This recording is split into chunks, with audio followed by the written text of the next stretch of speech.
Now, on the previous video of this board, I said there would be some changes.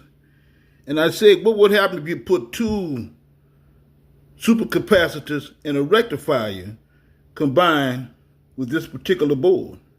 But in this case, I didn't use a rectifier. I added resistors. Now, how is that going to change the board when they have two supercapacitors and resistors? And what I did, since I did it manually, I swapped the positive cable and the negative cable, and I flipped them around on each one.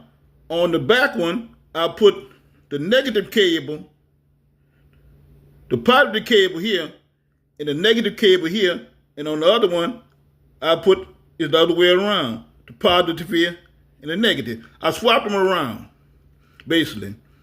On one capacitor, on one capacitor, the negative is connected here,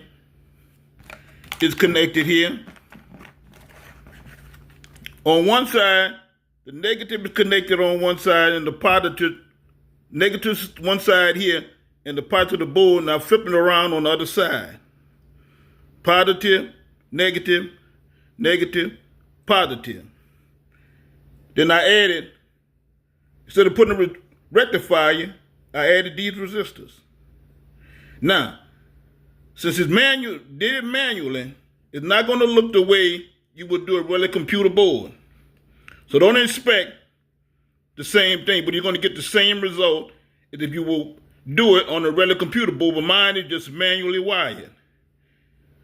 When you put the two capacitors on, flip them around. Don't have the positive and the positive facing the same way. Have the positive and the negative facing opposite directions for each one. They connect that to either your rectifier or your capacitors, whatever you're trying to use. But what I did here, I swapped them around.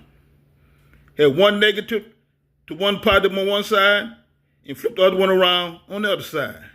Now, what is that going to do to the board with the rest of these components? Y'all take a good look. It's the same board, but instead of a rectifier, we have capacitors. With we have resistors instead of that. From the brain. Now, what did these flip-flop things do with the resistors?